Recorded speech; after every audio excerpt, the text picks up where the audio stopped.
एक छोटे से गांव में एक बूढ़ा डाकिया हर रोज अपनी साइकिल पर गांव के हर कोने में चिट्ठियां बांटता था। उसका नाम था हरिराम। उम्र लगभग 65 साल, लेकिन चेहरे पर मुस्कान और दिल में लोगों के लिए प्यार भरा था।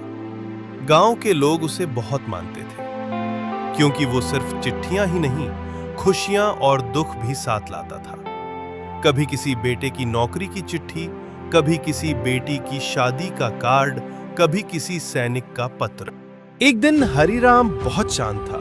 किसी ने पूछा, क्या हुआ काका, आज उदास क्यों हो?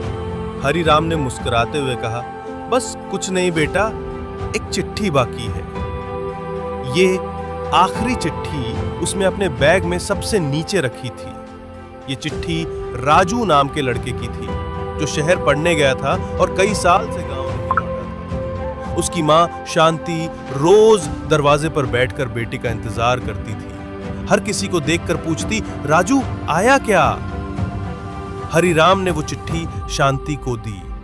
शांति कांपते हाथों से चिट्ठी खोलती है और पढ़ती है, मां, माफ करना, मैं बहुत दूर चला गया था और बहुत बदल गया था, लेकिन एक दिन तुम्हारी ममता की गंध ने मुझे झंझोड़ा। अब मैं आ रहा हूं, हमेशा के लिए। मैं नौकरी छोड़ चुका हूं, अब तुम्हारे पास ही रहूंगा।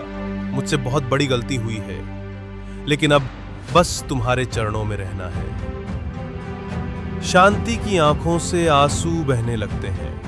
वो चुपचाप आंगन में जाकर दीपक जलाती है और कहती है, मेरे बेटे ने लौटने का वादा किया है, अब ये घर फिर से जलेगा। 3 दिन बाद गांव में एक कार आती है। राजू उतरता है।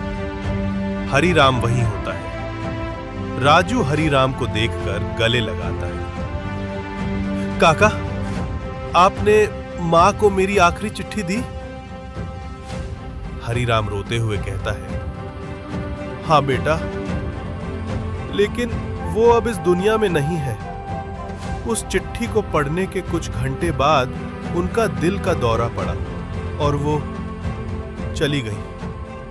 राजू फूट फूट कर रोने लगता है। हरिराम धीरे से कहता है, बेटा, मां तुझे माफ कर गई और तेरा इंतजार भी किया, लेकिन तू जिंदगी की रफ्तार में इतना खो गया कि मां की सांसें थम गई। राजू ने उसी दिन फैसला किया कि वो गांव में ही रहेगा, बच्चों को पढ़ाएगा और हर उस मां की सेवा करेगा जो अपने बेटों का इंतजार करती है। आपसान बच्चाएर, वक्त रहते अपनों की कदर करें।